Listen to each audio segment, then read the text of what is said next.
That's just been a challenge as well. And like Clark and I were talking the other night, and I was like, stuff happens, but the show goes on, like the saying goes. You have to go with it. You have to figure it out because at the end of the day, the show's going up. Yes, yeah. We open Friday, no matter what. So y'all gotta be ready. Howdy, y'all.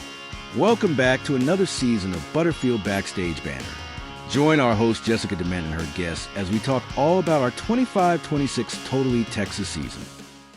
Howdy, y'all, and welcome to Butterfield Backstage Banter. I am your host, Jessica DeMent, and today I am joined by Maegan Jasbring. Hello, Maegan. Hi.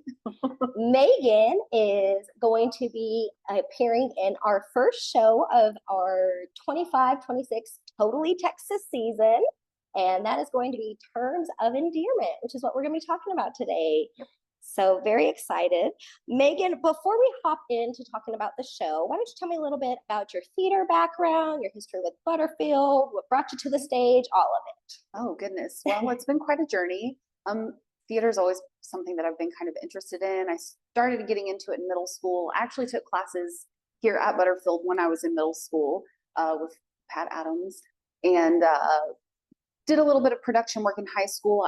That really ramped up when I was in college. I did several shows at NCTC, went on to earn my BA in theater from Stephen F. Austin, and then I actually taught theater at the middle school and high school level for 9 years. Started performing shows with Butterfield in 2018. My first show here was Sweet Charity. Fun, exciting. I heard that was an incredible show. It was so much fun. So, well, we're glad to have you back on our stage. Glad to be here. So Terms of Endearment, for those who may or may not be familiar with the movie, it started out as a novel written by a Texas-born author, takes place quite a bit in Texas, and it's a pretty heartfelt story about the relationship of a mother and a daughter that's full of both laughter and heartbreak. Definitely lots of funny moments, lots of sadness. What has been the most emotionally challenging part of performing this on stage?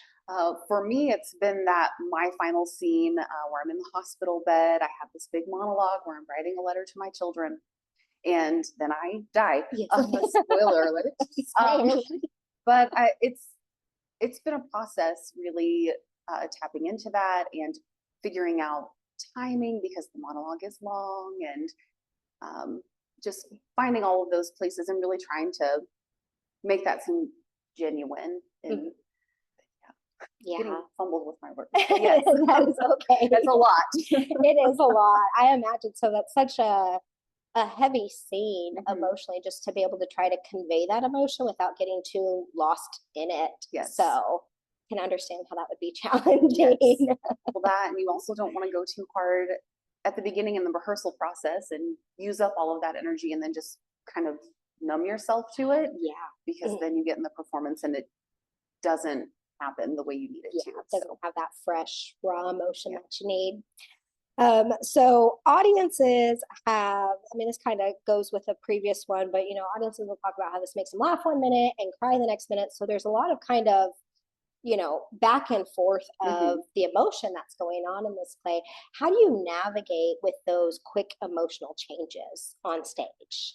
Well, really, it's a lot of trial and error. And finding those moments, the role of Emma, it's a very heavy role. There's not a lot of comedic relief within it. And so it's really trial and error and finding those moments when you can pull back on the heaviness a little and show that love within her relationships and that playfulness within the relationships.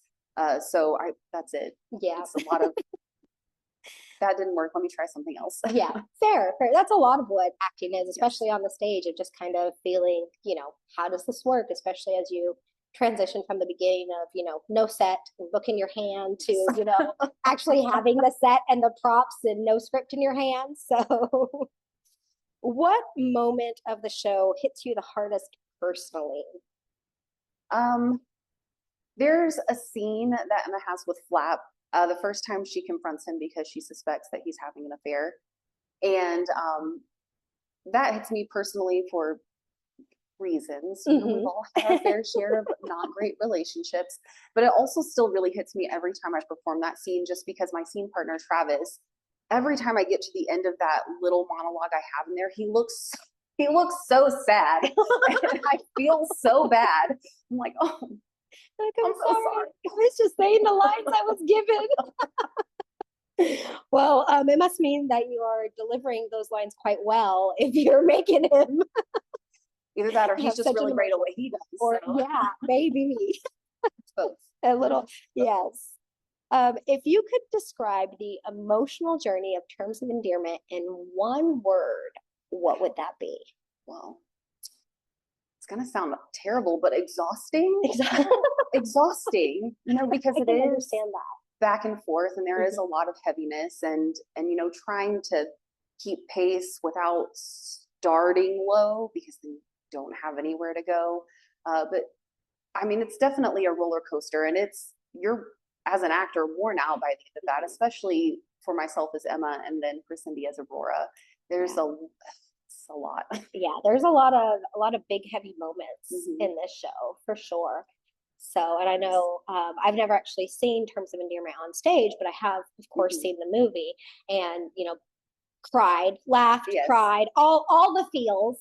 But I can just imagine like trying to do some of those on the stage, and you know, especially with the whole string of the play. You know, when you're doing movies, you get to be like, here's my scene. All right, I take a break. I can go like take a breather, have a glass of water, recover from that scene. And this one is just like, all right, next scene, next scene, next scene. Well, and, you know, we're in tech right now, and you know, we did our run last night, and I'd gotten a really great night of sleep the night before, and I came in ready to go. And by the time I got home last night, I was done. I was so tired. Just the emotional journey that you take, and then, you know, being on stage and the costume changes and under the lights, it's all exhausting. It's a very good exhausting. That's a very good term. And there can be good exhaustion too in that. So it's not just a negative thing. Yes, absolutely. You leave all of it out there on the stage for sure. Okay, let's see here. What are some of the challenges that you faced with this show, either as an actor or from a production standpoint, and how have you overcome that? You give me that one more time, because I started to respond in my head and then kind of got lost. Some of the challenges that you faced in the process, either as an actor or even just from a general production standpoint, maybe costumes or set stuff or anything like that. Well, just from an actor kind of standpoint, you know, tapping into that emotion every night, it's a really big challenge. I'm not somebody who likes to dwell on the sadness. I just don't do well with that.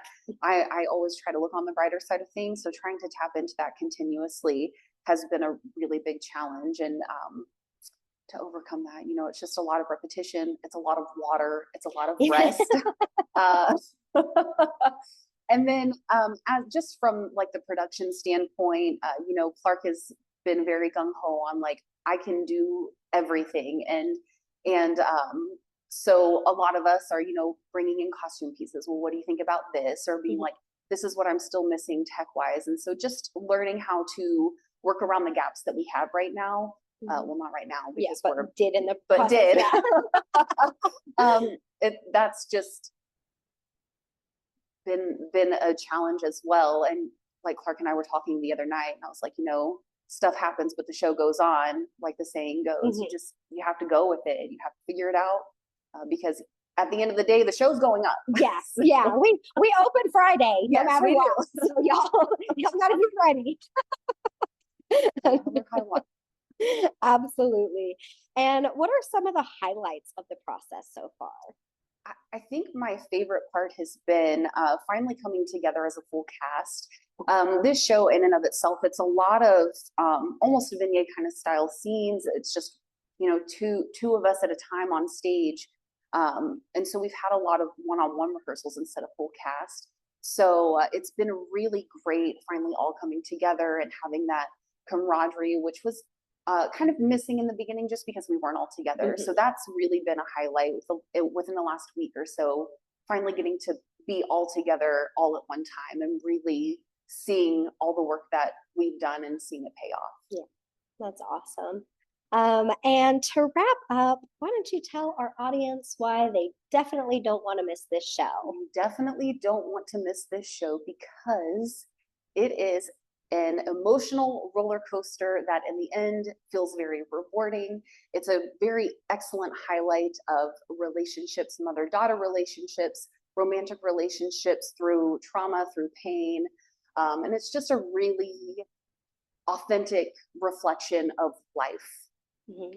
Absolutely. Well, folks, there you have it. If you want to feel all the feels and watch an incredible show to usher in our 25-26 Totally Texas season, make sure to get your tickets. They are on sale now. You can buy them online or call our box office. All the details will be in the text box below. Don't forget to like, comment, and subscribe. Grab your mother, grab your daughter, grab your sister, your friend, whomever, and come on out to the theater for a great show. And we'll see y'all at the theater. Bye. Thank you for joining us. For more information, please visit butterfieldstage.org.